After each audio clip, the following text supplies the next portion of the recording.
بسم اللہ الرحمن الرحیم۔ السلام علیکم۔ ہارٹ لائن نیوز میں آپ کو خوش آمدید کہتے ہیں۔ میں ہوں علی احمد۔ سب سے پہلے ہیڈ لائن اور بات کرتے ہیں پاکستان کی۔ پشاور تا کراچی موٹر وے مکمل کرنے کی تیاریاں۔ 300 کلومیٹر سے زائد طویل آخری فیز سکر تا حیدرآباد کی تعمیر کے آغاز کی تاریخ کا اعلان کر دیا گیا۔ تفصیلات کے مطابق وزارت مواصلات کے ذرائع کی جانب سے بتایا گیا ہے کہ ملک میں جلد کئی نئی موٹر ویز کی تعمیر کا آغاز ہوگا۔ ان میں سب سے اہم سکر حیدرآباد موٹر وے کی تعمیر رواں سال اپریل میں شروع ہوگی۔ اس منصوبے کی تکمیل سے پشاور تا کراچی موٹر وے مکمل ہو جائے گی۔ سکر تا حیدرآباد موٹر وے 306 کلومیٹر طویل ہوگی۔ گزشتہ سال خبر سامنے آئی تھی کہ 306 کلومیٹر طویل موٹر وے منصوبے کے ٹینڈر کے دوران غیر ملکی کمپنیوں نے عدم دلچسپی کا اظہار کیا۔ صرف ایک کمپنی کی جانب سے بولی میں حصہ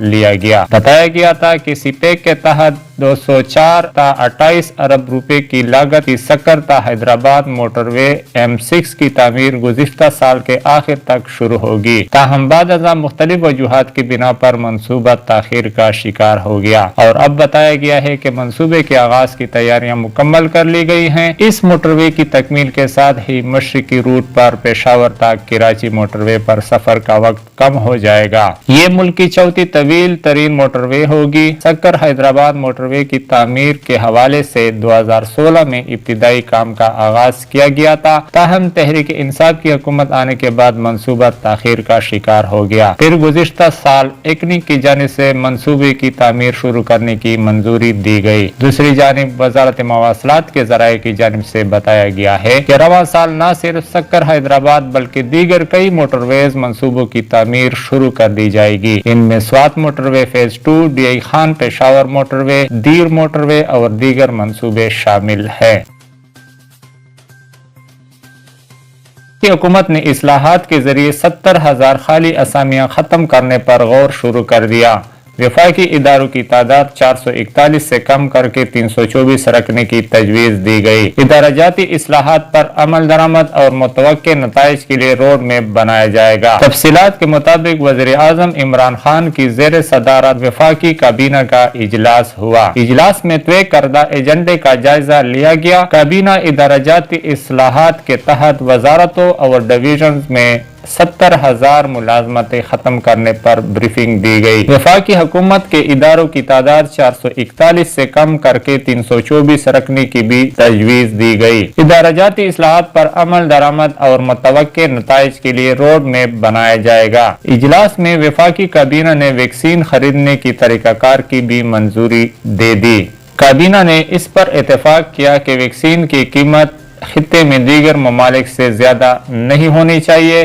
کابینہ نے کرونا ویکسین کی خریداری میں پرائیویٹ سیکٹر کو شامل کرنے کی بھی منظوری دے دی۔ تحسین ملک کی اہلیہ مشال ملک نے کہا ہے کہ بھارت نے کشمیریوں سے ہر حق چھین رکھا ہے، یہاں تک کہ کشمیریوں کو سانس لینے کا حق بھی نہیں دے رہا۔ تہاڑ جیل میں یاسین ملک کی جان کو خطرہ ہے۔ بھارت کے یوم جمہوریہ کے موقع پر مشال ملک نے کہا کہ اس دن کو کشمیری یوم سیاہ کے طور پر منا رہے ہیں۔ انہوں نے کہا کہ بھارت نے حریت قیادت کو جیل میں بند رکھا ہے، جبکہ ان کے علاوہ ہزاروں نوجوان بھی جیلوں میں قید ہیں۔ مشال ملک کا کہنا تھا کہ یاسین ملک تہاڑ جیل میں قید ہیں، ان کی جان کو خطرہ ہے۔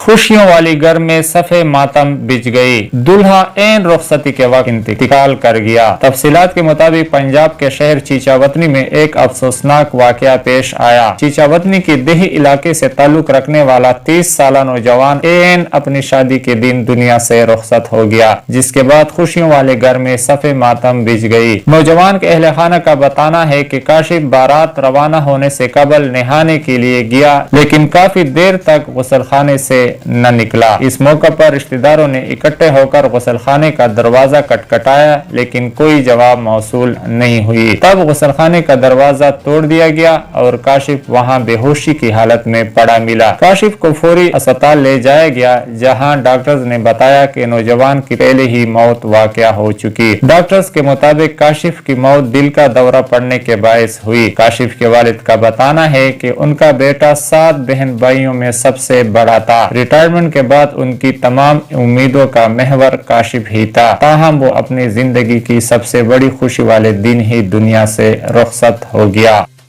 مولانا فضل الرحمان کی فنڈنگ کرنے والے 2 ممالک کے نام سامنے آ گئے۔ حافظ حسین احمد نے فضل الرحمان کے لیبیا اور عراق سے فنڈنگ لینے کا اعتراف کیا۔ تحریک انصاف نے الیکشن کمیشن میں درخواست دائر کر دی۔ مولانا فضل الرحمان کی فنڈنگ کرنے والے 2 ممالک کے نام سامنے آ گئے ہیں۔ تفصیلات کے مطابق پاکستان تحریک انصاف نے جمعیت علماء اسلام فے کے خلاف فارن فنڈنگ کیس معاملے پر الیکشن کمیشن میں درخواست دائر کر دی۔ منگل کے روز حکمران جماعت کے پارلیمانی سیکرٹری فاروق حبیب نے جمعیت علماء اسلام فضل الرحمان گروپ کے خلاف درخواست دائر کی۔ درخواست میں JUI کے سابق رہنما حافظ حسین احمد کی ٹی وی انٹرویو کا ٹرانسکرپٹ شامل کیا گیا ہے۔ درخواست میں موقف اختیار کیا گیا ہے کہ حافظ حسین احمد نے فضل الرحمان کے 2 ممالک لیبیا اور عراق سے فنڈنگ لینے کا اعتراف کیا۔ کمیشن سے درخواست ہے فضل الرحمان اور حافظ حسین احمد کو بھی بلا لیں۔ فاروق حبیب کا کہنا ہے کہ اب وہ ذرائع سامنے آئیں گے جن سے فضل الرحمان نے جائیدادیں بنائی۔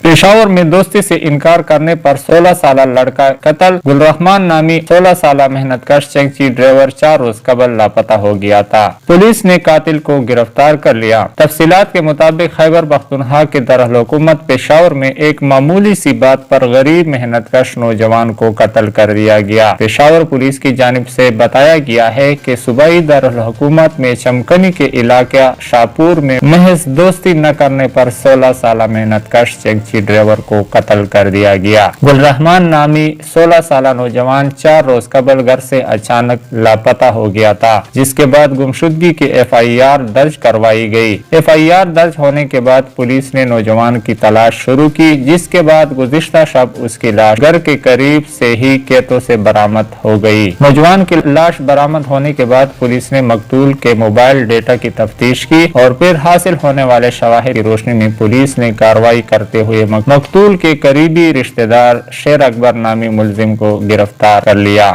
مریم نواز نے بختیار بھٹو کی شادی میں شرکت سے انکار کر دیا۔ تفصیلات کے مطابق آصف زرداری کے صاحبزادی اور بلاول بھٹو کی بہن بختیار بھٹو کی شادی حکومت مخالف PDM تحریک کے اندرونی اختلافات عیاں کرنے کا باعث بن گئی ہے۔ مریم نواز اور نواز شریف کے ترجمان محمد زبیر کی جانب سے جاری بیان میں بتایا گیا ہے کہ نون لیگ کے سینئر نائب صدر بختیار بھٹو کی شادی کی تقریب میں شرکت نہیں کر پائیں گی۔ مریم نواز اپنی مصروفیات کی وجہ سے 30 جنوری کو کراچی کے بلاول ہاؤس میں شیڈول شادی کی تقریب میں شرکت کرنے سے قاصر ہوں گی۔ اس سے قبل یہ بھی انکشاف ہوا کہ پاکستان ڈیموکریٹک موومنٹ کے سربراہ مولانا فضل الرحمان کو بختیار بھٹو زرداری کی شادی کی تقریب میں شرکت کی دعوت ہی نہیں دی گئی۔ منگل کے روز جب مولانا فضل الرحمان سے بختیار بھٹو زرداری کی شادی میں شرکت سے متعلق سوال کیا گیا کہ سنا ہے بڑے بڑے لوگ شرکت کر رہے ہیں، کیا آپ بھی جائیں گے؟ اس کے جواب میں انہوں نے کہا کہ کون سی شادی؟ زرداری صاحب نے بیٹی کی شادی میں مجھے تو بلایا ہی نہیں ہے، مجھے بڑے بڑوں کا تو نہیں معلوم، البتہ میں اس شادی میں مدعو نہیں ہوں۔ دوسری جانب سابق صدر آصف زرداری نے army chief general Qamar Javed Bajwa کو اپنی صاحبزادی بختیار بھٹو کی شادی میں شرکت کی دعوت دے دی ہے، تاہم ابھی اس بات کی تصدیق نہیں ہو سکی کہ آرمی چیف شادی میں شرکت کریں گے یا نہیں۔